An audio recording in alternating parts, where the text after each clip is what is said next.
I'm Teisha Bader with the JBS News Update for Friday, May the 1st, 2015. U.S. Vice President Joe Biden restated the United States' commitment to Israel's security, in particular with regard to the framework deal reached with Iran. Biden's remarks last night were delivered at the Washington Institute for Near East Policy's Soref Symposium Gala Dinner, where Biden told the attendees that as the U.S. was producing the deal with Iran, it was also deepening its cooperation with Israel.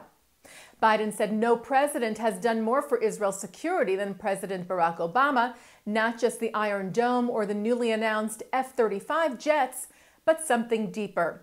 He said, "We will continue to look for new ways to help Israel defend itself and to send the unmistakable message that if you challenge Israel's security, you are challenging the United States of America." U.S. National Security Advisor Susan Rice reiterated the position of the United States in regard to its expectations of Israel and the Palestinians to resolve their conflict. Speaking Wednesday at the annual meeting of the Arab American Institute, Rice said, "We look to the next Israeli government and the Palestinian Authority to demonstrate through policies and actions a genuine commitment to a two-state solution." Rice also expressed the U.S.'s opposition to Israel's building policies. She told the crowd, like every U.S. administration since 1967, "We have opposed Israeli settlement activity and efforts to change facts on the ground," adding it only makes it harder to negotiate peace in good faith. Other U.S. officials, its ambassador to Israel, Dan Shapiro, and Undersecretary of State for Political Affairs, Wendy Sherman, expressed this week as well that the Obama administration is in a wait-and-see mode in relation to what new government is formed in Israel and what its stance will be on the commitment to two states for two peoples. Israel continues its search and relief efforts in Nepal, still looking for its last unaccounted-for citizen Or Asraf and helping in rescue efforts.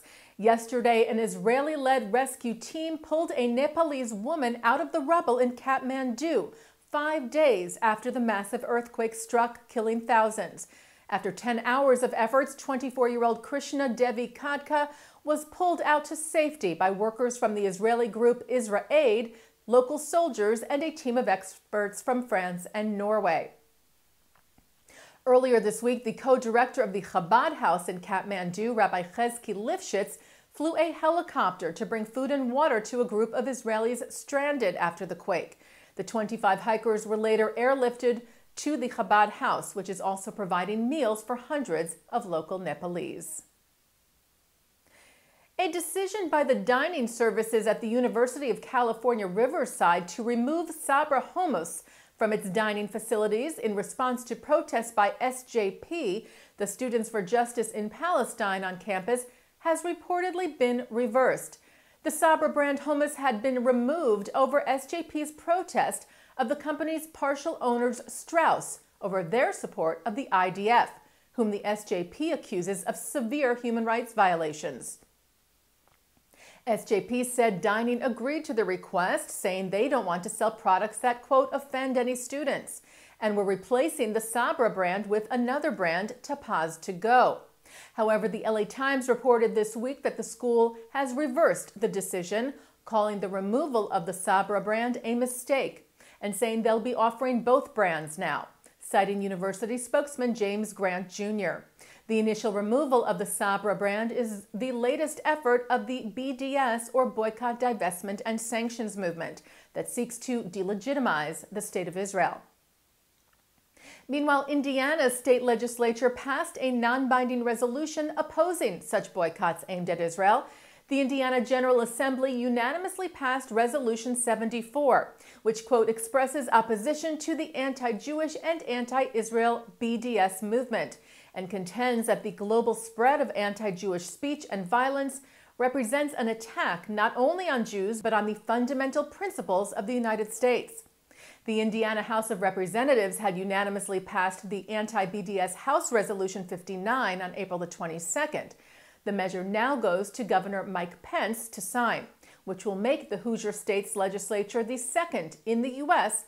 to pass a bill that formally opposes BDS. The first was Tennessee earlier this month.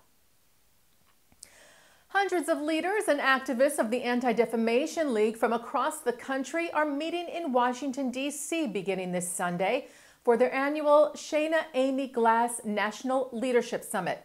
The two-day gathering will feature officials from the U.S. administration, policy experts, members of Congress, government leaders, and others, and will focus on such issues as confronting global anti-Semitism, challenges faced by Israel, the threat of a nuclear Iran, and civil rights challenges, among others. And that's the JBS News Update for Friday, May the 1st. Remember, live Shabbat services are coming up tonight at 6 o'clock from New York City's Central Synagogue. I'm Teisha Bader. Shabbat Shalom.